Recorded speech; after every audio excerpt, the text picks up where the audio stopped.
নমো শ্রীজ্যোতিরাজায় বিবেকানন্দ সুরয়ে সচ্চিৎ সুখস্বরূপায় স্বামিনে তাপহারিণে।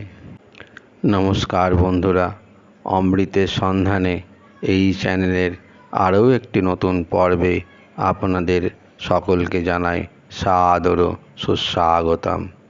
কেমন আছেন বন্ধুরা? আশা করি ঠাকুর, মা এবং স্বামীজির কৃপায় সকলে খুব ভালো আছেন, সুস্থ আছেন।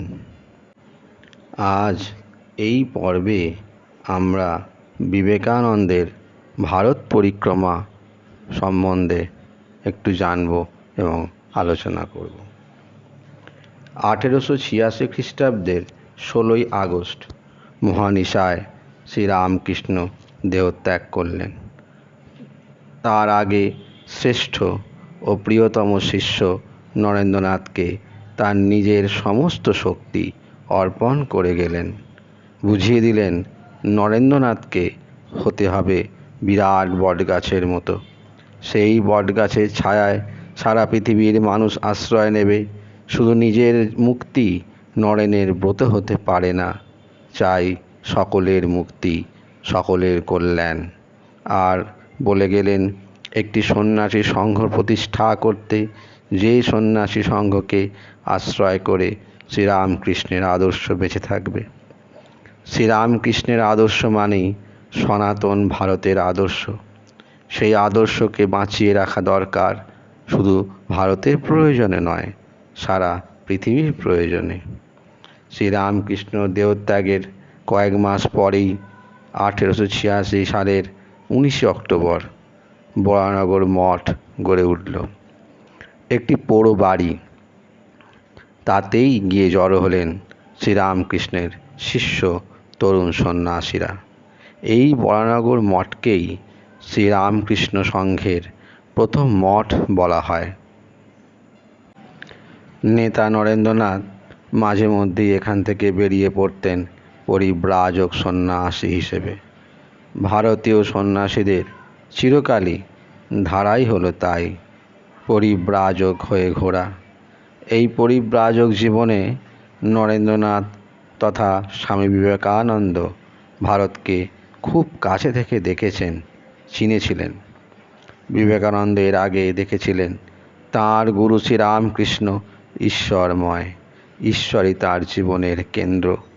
শ্রীরামকৃষ্ণ হাসছেন, গাইছেন, রঙ্গরস করছেন, সকলের সঙ্গে মিলেমিশে থাকছেন সাধারণ মানুষের মতনই, কিন্তু তার জীবনের কেন্দ্রে রয়েছেন ঈশ্বর।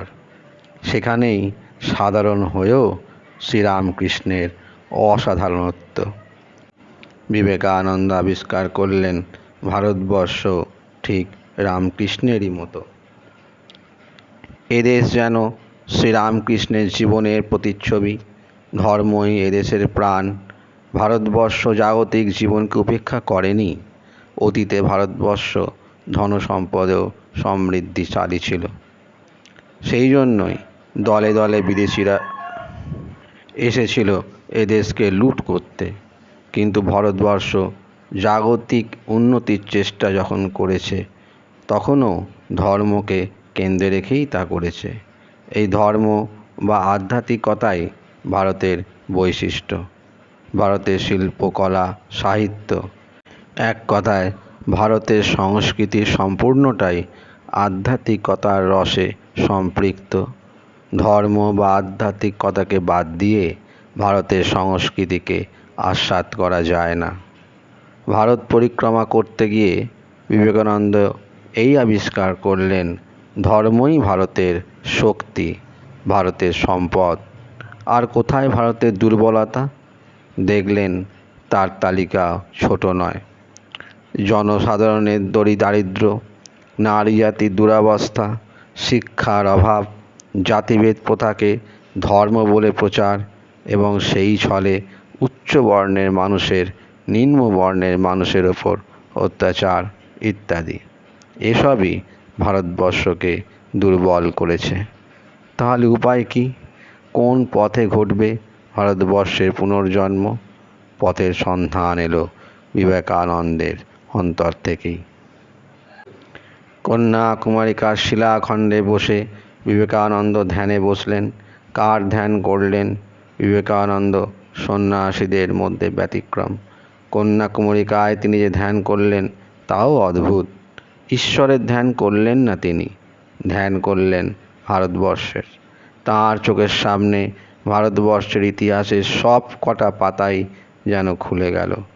ধ্যান সমাহিত যুগনায়ক অন্তরে অন্তরে অনুভব করলেন যে প্রগাঢ় আধ্যাত্মিক উন্নতির সাহায্যে ভারতবর্ষ একদিন বিভিন্ন ধর্ম ও সংস্কৃতির জন্মভূমি ও মিলনক্ষেত্রে পরিণত হয়েছিল। একমাত্র সেই আধ্যাত্মিক অনুভূতির শক্তিতেই ভারতবর্ষের পুনরুত্থান ও পুনঃপ্রতিষ্ঠা সম্ভবপর। আদান প্রদান ছাড়া কোনো জাতি বাঁচতে পারে না। ভারতের শক্তি তার আধ্যাত্মিকতা। গোটা জগৎকে ভারতবর্ষ প্রকৃত ধর্ম কী তা বুঝিয়ে দেবে। ভারতের মূল ত্রুটি তার দারিদ্র্য। বিদেশ থেকে ভারতবর্ষ শিখবে কী করে দারিদ্র্য দূর করা যায়। এই জন্য পাশ্চাত্যের বিজ্ঞান ও প্রযুক্তিবিদ্যা শেখার বিশেষ প্রয়োজন। কিন্তু ভারতীয়রা বা ভারতবর্ষ ভিখারির মতো কি শুধুই নেবে, না কিছু দেবেও? তাই স্বামী বিবেকানন্দ মর্মে মর্মে অনুভব করলেন, ভারতের ধর্ম ও সংস্কৃতিকে যারা সারা পৃথিবীতে ছড়িয়ে দেবেন। ইতিমধ্যে আমেরিকায় শিকাগোয় যে পৃথিবীর প্রথম মহা ধর্ম সম্মেলন অনুষ্ঠিত হতে চলেছে তার খবর ভারতে এসে পৌঁছল। স্বামীজির দক্ষিণ ভারতীয় অনুরাগীরা তাকে বললেন এই সম্মেলনে যোগ দিতে। স্বামীজিও মনে মনে সে কথা ভাবছিলেন, কিন্তু ভগবানের সুস্পষ্ট নির্দেশের জন্য অপেক্ষা করছিলেন। অবশেষে সেই নির্দেশ পেলেন। একদিন আধঘুমে অবস্থায় দেখলেন শ্রীরামকৃষ্ণ স্বয়ং মহাসমুদ্র পার হয়ে চলেছেন এবং তাকেও বলছেন যাও। শ্রীমা সারদা দেবী, যাকে সকলেই মনে করেন সাক্ষাৎ ভগবতী এবং রামকৃষ্ণেরই আর এক রূপ, তাকেও চিঠি দিলেন স্বামীজি অনুমতি চেয়ে। শ্রী শ্রী মাও আশীর্বাদ করে চিঠি লিখলেন। স্বামীজি এখন সম্পূর্ণ নিশ্চিত হলেন যে তাঁর পাশ্চাত্য যাত্রা ঈশ্বরের অভিপ্রেত। ভেতরে ভেতরে তার একটা অনুভূতি হচ্ছিল যে এই ধর্মসভাকে কেন্দ্র করে তাকে দিয়ে বিরাট কিছু একটা হবে। একান্ত পরিবেশে গুরু ভাই তুরীয়ানন্দকে তিনি বলেছিলেন, হরি ভাই, ওই ধর্ম মহাসভা টভা যা হতে চলেছে তা এর জন্য বলতে নিজের দিকে আঙুল দেখিয়ে বলেছিলেন একথা। আমার মনও তাই বলছে। 1893-এর 31শে মে স্বামীজি পেনিনসুলার নামক জাহাজে করে বোম্বে থেকে আমেরিকা রওনা হলেন। মাঝে একবার জাহাজ পাল্টে কানাডার ভ্যাঙ্কুভারে পৌঁছলেন 25শে জুলাই। সেখান থেকে রেলযোগে শিকাগো নগরে উপস্থিত হলেন 1893 খ্রিস্টাব্দের 30শে জুলাই।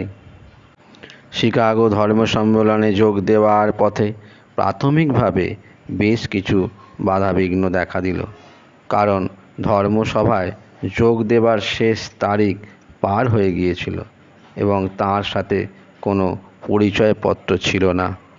মহাধর্মসভায় যোগ দেওয়ার আশা ত্যাগ করে স্বামীজি চলে গেলেন কয়েকশো মাইল দূরে বস্টনে।